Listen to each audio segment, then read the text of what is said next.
Welcome back to vlogs of Tripura. అందరూ హెల్తీగా హ్యాపీగా ఉండాలని కోరుకుంటూ మన ఈరోజు వ్లాగ్ని స్టార్ట్ చేసేద్దాం పదండి. యాక్చువల్లీ నిన్న నైట్ నేను మా husband full day healthy meal ప్లాన్ని షూట్ చేయాలని డిసైడ్ అయ్యాం. కానీ సడన్గా మా హస్బెండ్కి ఆఫీస్కి వెళ్ళాల్సిన వర్క్ రావడంతో అప్పటికప్పుడు ఇంకా ప్లాన్ చేంజ్ చేసేసుకుని నేను మా హస్బెండ్కి ఈరోజు సర్దే హెల్తీ లంచ్ బాక్స్ చూపిద్దాం మీ అందరికీ అని అనుకున్నా. ఇంకా వాకింగ్కి వెళ్ళేంత టైం లేక ఏదో ఒక ఎక్సర్సైజ్ చేయాలని ఒక 15 మినిట్స్ అయితే థ్రెడ్మిల్ చేసా. ఇంకా పైకి వచ్చి రాగానే బ్రేక్ఫాస్ట్ స్మూతీ కోసం చియా సీడ్స్ని 30 మినిట్స్ ముందు హాట్ వాటర్లో అయితే నానబెట్టా అండి.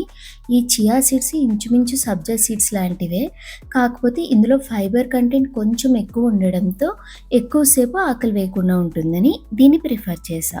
తర్వాత ఇంకా ఎక్సర్సైజ్ కూడా తక్కువ చేసా అని చెప్పి ఏదైనా డీటాక్స్ డ్రింక్ తాగుదామని చెప్పి హాట్ వాటర్లో 2 టేబుల్ స్పూన్స్ ఆఫ్ జీరా వేసి అవి సగం అయ్యే వరకు మరిగించి గ్లాస్లో వేసుకుని జీరా డీటాక్స్ డ్రింక్ని అయితే ప్రిపేర్ చేసుకున్నా.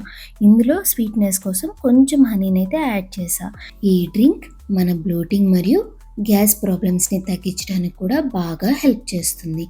అండ్ ఇక్కడ నేను నైట్ సోక్ చేసిన 1 గ్లాస్ ఆఫ్ కందిపప్పుని అలాగే 1 గ్లాస్ ఆఫ్ జొన్న రవ్వని 3 to 4 టైమ్స్ వాష్ చేసుకున్నా.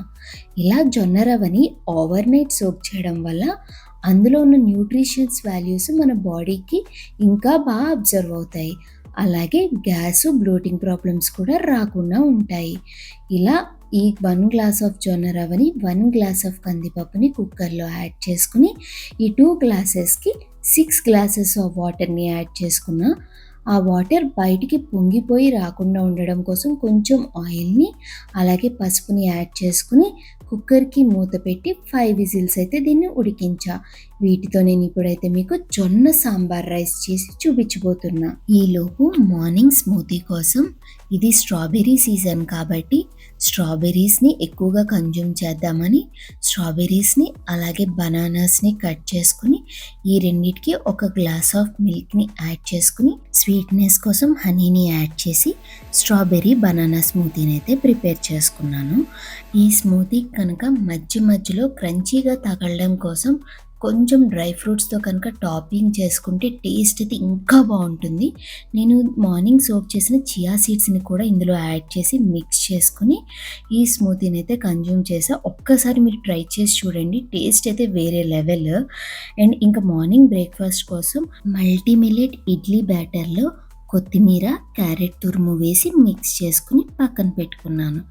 అండ్ ఇంకా లంచ్లో స్వీట్ క్రేవింగ్స్ రాకుండా ఉండడం కోసం స్వీట్ పొటాటోస్ని సర్కిల్గా కట్ చేసుకుని ఇడ్లీ కుక్కర్లో వాటిని స్టీమ్ చేయడానికి రెడీగా పెట్టుకున్నా. 1/2 ప్లేట్ సైడ్ ఇంకొక 1/2 ప్లేట్లో మొలకెత్తిన పెసల్ని యాడ్ చేసుకున్నా. ఇలా స్టీమింగ్ ప్లేట్ని రెడీ చేసుకున్న తర్వాత ఇడ్లీ బ్యాటర్ని ఇడ్లీ ప్లేట్స్లో వేసుకున్నా. యాక్చువల్గా మీరు కూడా మాలాగే 3 ఇడ్లీస్ తినేటట్టయితే కార్బోహైడ్రేట్స్ కట్ డౌన్ చేసుకోవడం కోసం ఇలా ఒక 2 ఇడ్లీస్ తీసుకుని ఒక ఇడ్లీ ప్లేస్లో కొంచెం స్వీట్ కార్న్ని యాడ్ చేసుకుని బాయిల్ చేసుకోండి.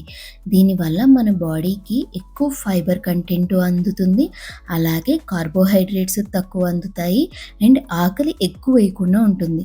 ఇలా తీసుకోవడం వల్ల షుగర్ పేషెంట్స్కి కూడా బాగా హెల్ప్ అవుతుంది. అండ్ ఇడ్లీలు మోర్ ఇంట్రెస్టింగ్గా తినడానికి అనిపించడం కోసం 2 పంకిన్ సీడ్స్ అలాగే కాజు యూజ్ చేసుకుని స్మైలీగా డెకరేట్ చేసుకుని స్టీమింగ్ ప్లేటు అలాగే ఇడ్లీ ప్లేటు ఇడ్లీ కుక్కర్లో పెట్టుకుని ఒక 15 మినిట్స్ పాటు స్టీమ్ చేసుకున్నా. అండ్ ఇంకా చట్నీ కోసం ఆల్రెడీ రోస్ట్ చేసి ఉంచుకున్న పల్లీలని అండ్ పచ్చిమిర్చిని అలాగే కొంచెం కొత్తిమీరని సాల్ట్ని లిటిల్గా వాటర్ని యాడ్ చేసుకుని చట్నీని అయితే ప్రిపేర్ చేసేసుకున్నాను. రెగ్యులర్ పల్లీ చట్నీ ప్లేస్లో ఇలా ఒక్కసారి ట్రై చేసి చూడండి.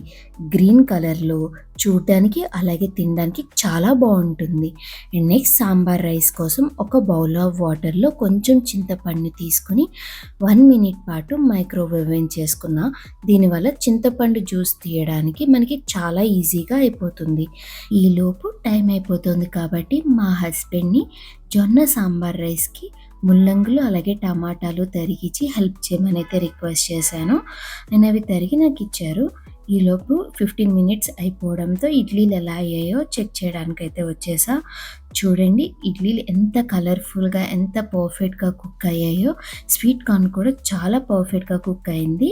అండ్ కింద ప్లేట్‌లో ఉన్న మొలకెత్తిన పెసలు, స్వీట్ పొటాటోస్ కూడా ఓవర్ కుక్ అవ్వకుండా చాలా పర్ఫెక్ట్‌గా కుక్ అవుతాయి. ఈ టెక్నిక్‌ని మీరు కూడా ఒక్కసారి ట్రై చేసి చూడండి. దీనివల్ల మనకి చాలా టైం అనేది సేవ్ అవుతుంది. నేను సాంబార్ రైస్ వండేలోపు మా హస్బెండ్‌ని బ్రేక్‌ఫాస్ట్ అయితే తినేయమని చెప్పాను. ఆయన ఇలా ప్లేట్‌లో 2 ఇడ్లీలు, స్వీట్ కార్న్, అలాగే పల్లీ చట్నీ, 2 డేట్స్‌తో అయితే బ్రేక్‌ఫాస్ట్‌ని కంప్లీట్ చేసేసుకుంటున్నారు. నేను ఈలోపు ఒక ప్యాన్‌లో 1 స్పూన్ ఆఫ్ ఆవాల్ని, జీలకర్రని ఫ్రై చేసుకుని అవి లైట్‌గా ఫ్రై అయిన తర్వాత 1 స్పూన్ ఆఫ్ మీగడని యాడ్ చేసుకుని ఫ్రై చేసుకున్నా. ఇప్పుడు ఇందులో కట్ చేసి పెట్టుకున్న కరివేపాకుని, పచ్చిమిర్చిని యాడ్ చేసుకుని వాటిని కూడా లైట్‌గా ఫ్రై చేసుకున్నా. అండ్ ఇప్పుడు ఇందులో ఆల్రెడీ కట్ చేసి పెట్టుకున్న ముల్లంగుల్ని యాడ్ చేసి అవి కొంచెం సాట్ అయిన తర్వాత లైట్‌గా పసుపుని యాడ్ చేసుకుని మూత పెట్టుకుని ఒక 5 మినిట్స్ పాటు వాటిని ఉడికించా. ఆ తర్వాత మూత తీసి ఇప్పుడు ఇందులో ఆల్రెడీ కట్ చేసి పెట్టుకున్న టమాటోస్ని యాడ్ చేసుకుని టమాటోస్ అలాగే ముల్లంగులు కొంచెం మెత్తగా ఉడకడం కోసం సరిపడా సాల్ట్‌ని యాడ్ చేసుకుని ఆ రెండిటిని కలిపి మూత పెట్టి టమాటోస్ మెత్తగా అయ్యేంత వరకు ఉడికించుకున్నాను. ఒక ఆల్మోస్ట్ 5 మినిట్స్ తర్వాత చూస్తే టమాటోస్ అనేవి మీకు మెత్తగా అయిపోతాయి. ఈలోపు కుక్కర్ చల్లారిందని చెప్పి కుక్కర్ విజిల్ ఓపెన్ చేసి జొన్నలు అలాగే పప్పు ఎలా ఉడికిందో చూపిస్తా రండి. మీరు చూసారు కదా 5 విజిల్స్ తర్వాత చూస్తే జొన్న రవ్వ అలాగే పప్పు అనేది చాలా మెత్తగా ఉడికిపోయింది. అండ్ వాటర్ కూడా చాలా పర్ఫెక్ట్‌గా సరిపోయింది. మనం పసుపు యాడ్ చేయడం వల్ల కలర్ కూడా చాలా బాగా వచ్చింది. ఇప్పుడు మీరు మూత ఓపెన్ చేసి చూస్తే టమాటోస్ అనేవి చాలా మెత్తగా మగ్గిపోయాయి. ఇప్పుడు ఇందులో మనం ఇందాకలే తీసి పెట్టుకున్న చింతపండు రసాన్ని యాడ్ చేసుకుని ఒక 2 మినిట్స్ పాటు ఉడికిస్తాము. అది కూడా ఎందుకంటే ఆ చింతపండు రసానికి ఉన్న పులుపు ఆ ముల్లంగి ముక్కలకి పట్టడం కోసం. ఒక 2 మినిట్స్ తర్వాత సాంబార్ పొడి అలాగే కారాన్ని యాడ్ చేసుకుని కలిపి మనం ఆల్రెడీ ఉడికించి పక్కన పెట్టుకున్న జొన్న రవ్వ పప్పు మిశ్రమాన్ని ఇందులో యాడ్ చేసుకుని కలుపుకుంటే మనకి జొన్న సాంబార్ రైస్ అనేది రెడీ అయిపోతుంది.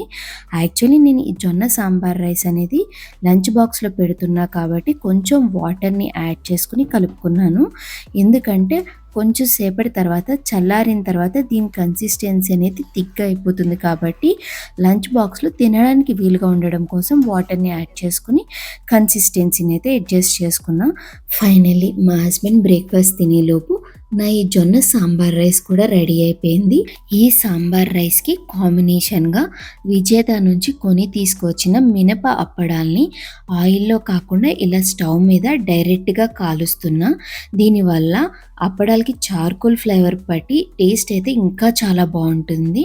ఒకవేళ మా హస్బెండ్‌కి ఆఫీస్ వర్క్ వల్ల ఈవినింగ్ రావడానికి లేట్ అయితే లంచ్ తర్వాత ఆకలేసినప్పుడు తినడానికి ఉండడం కోసం ఒక బాక్స్‌లో కీరాల్ని కట్ చేసి ఇందాకలా ఉడికించిన స్ప్రౌట్స్‌ని యాడ్ చేసి సలాడ్‌గా ప్రిపేర్ చేసి అయితే పెట్టాను.